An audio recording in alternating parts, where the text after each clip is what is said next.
Halo semuanya, sekarang saya akan membacakan sebuah cerita karya Karsa dari Dioseta dengan judul Radio Tengah Malam. Jasad itu harus kita kuburkan di suatu tempat. Gue, kamu masuk penjara, ucap Rifki pada teman-temannya yang sedang panik. Gue gak setuju, kita harus bawa ke rumah sakit. Siapa tahu dia masih bisa diselamatkan. Kali ini aku memberi pendapat, namun ditolak mentah-mentah oleh kedua rekanku. Gila, lu sendiri kan yang ngecek, napasnya udah gak ada. Udah, gak usah banyak bacot. Masukin jasadnya ke mobil. Perintah Reza tanpa mau mendengarkan pendapatku. Kami memasukkan jasad Rani ke mobil, mendudukan seolah-olah dia tertidur di kursi belakang. Aku menjaganya agar seolah-olah Rani terlihat masih hidup. Mobil berjalan dengan tidak tentu. Hujan turun begitu deras menyulitkan kami untuk mencari lokasi untuk mengubur jasad Rani. Namun akhirnya kami memutuskan untuk menghentikan mobil kami di pinggir jalan tol. Hutan kecil terlihat dari sini. Rizky berlari ke hutan untuk mengecek apakah ada orang lain selain kami di sana. Ambil peralatan, kita kuburkan di sini, ucap Rizky dengan terengah-engah dengan badannya yang basah kuyup karena hujan. Kami segera mengambil peralatan, menggali cukup dalam untuk memastikan jasad Rani tidak ditemukan oleh orang lain. Nandar, ambil jasad Rani, perintah Reza padaku. Aku berlari ke mobil yang tidak jauh dari tempat kami menggali. Namun aku tak percaya dengan apa yang kulihat. Rifki, Reza, jasad Rani gak ada, ucapku kepada kedua temanku. Rizky dan Reza saling menatap. Seolah tidak percaya dengan ucapanku, mereka berlari ke mobil dan ikut mencari. Tadi jasadnya ada di sini kan? Kita semua tahu itu.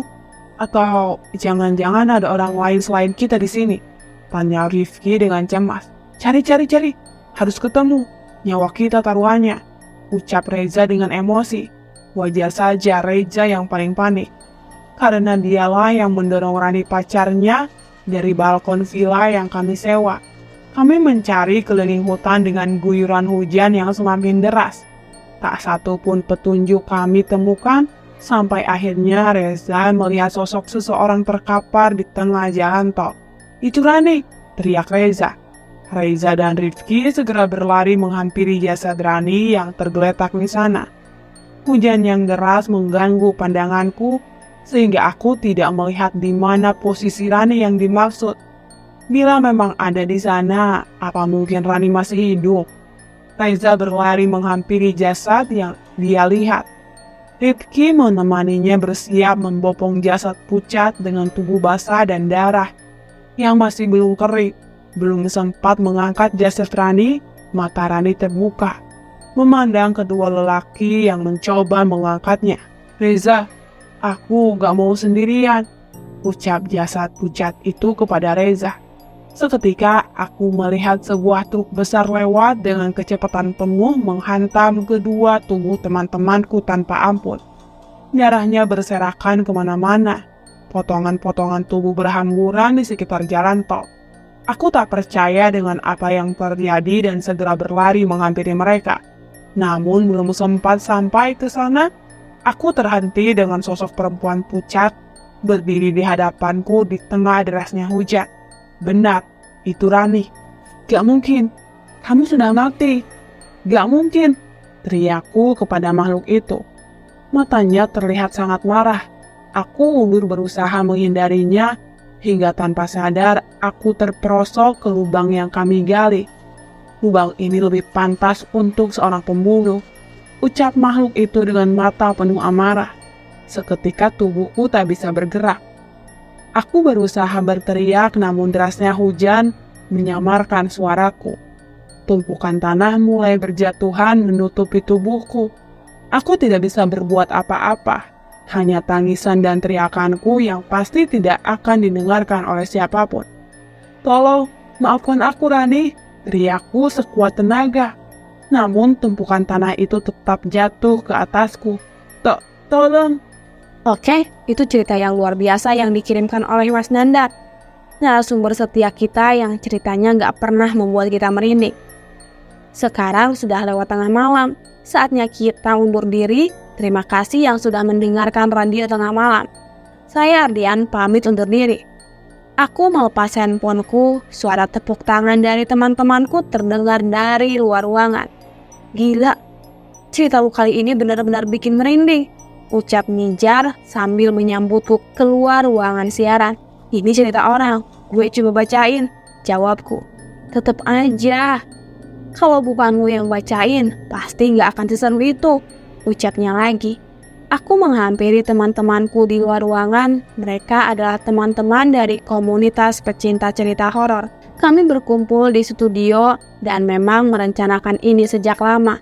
Mencari lokasi-lokasi angker yang sekiranya bisa menjadi inspirasi untuk cerita-cerita horor berikutnya. Jangan lupa cek kelengkapannya. Sekalian nanti live report di lokasi sana, ucap rekanku Dika, sang operator radio sekaligus penyiar cadangan andalanku. Beres, doain aja sinyal di sana gak bermasalah, ucapku sambil berpamitan.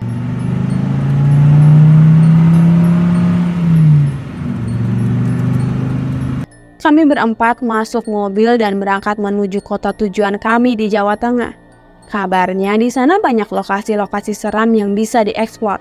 Aku tertidur selama perjalanan, hingga akhirnya mobil yang kami kendarai berhenti di sebuah guest house atau rumah singgah. Maklum, kami berangkat dengan budget pas-pasan, jadi rumah singgah adalah tempat pilihan kami. Siang ini kita full istirahat ya, sorenya kita siap-siap menuju pabrik gula yang gak jauh dari sini, ucap Niza. Yakin kita mau ke sana? Itu pabrik udah puluhan tahun gak beroperasi loh. Bisa-bisa kita ketemu hantu beneran, balas Ranto dengan sedikit keraguan. Tenang aja, kalau memang terlihat berbahaya, kita langsung cabut.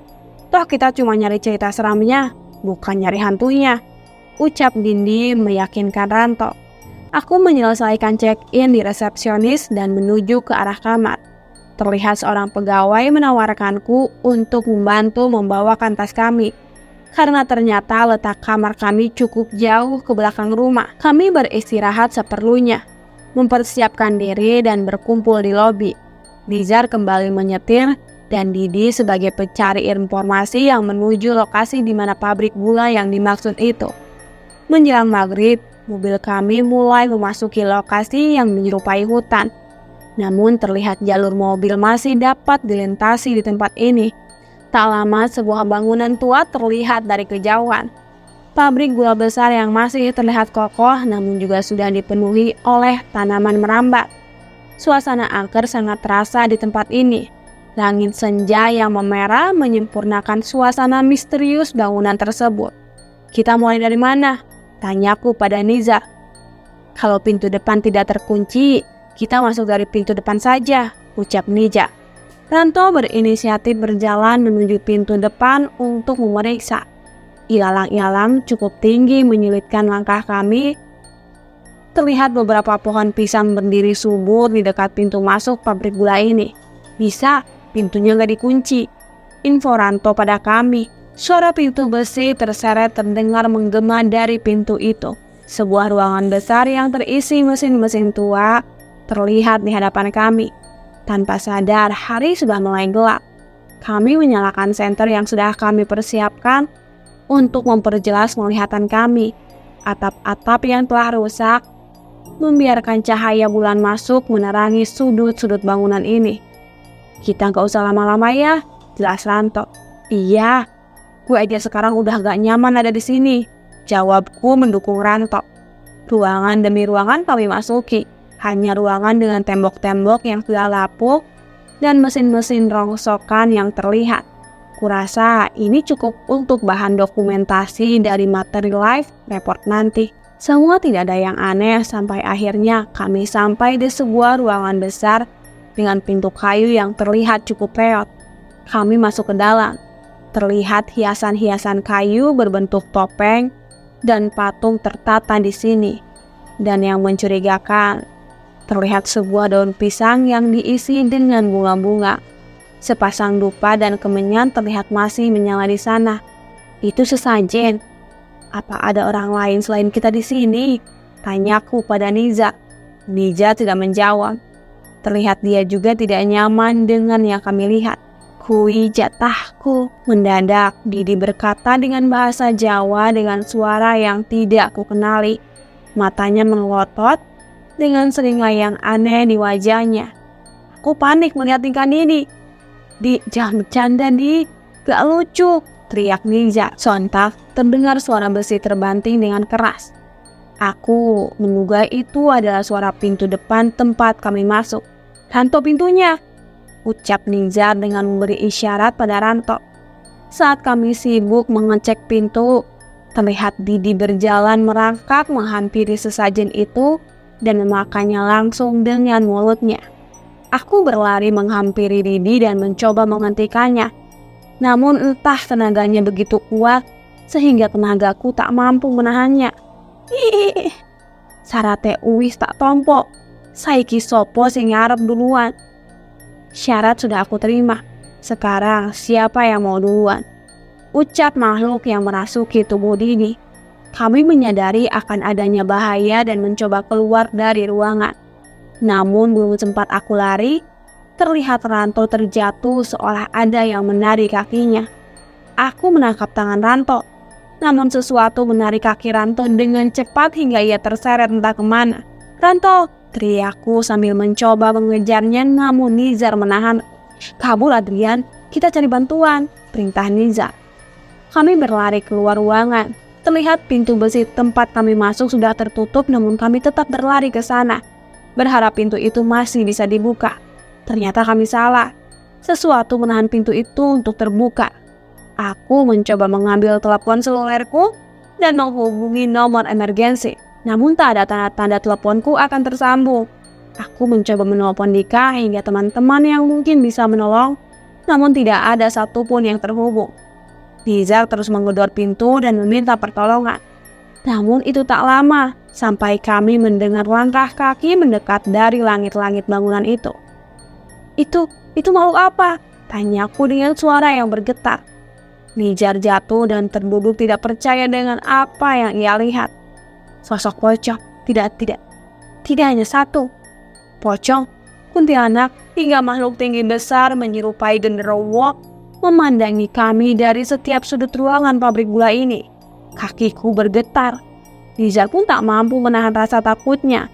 Spontan ia berlari menuju tempat di mana tidak terlihat makhluk-makhluk itu. Aku mencoba mengejarnya.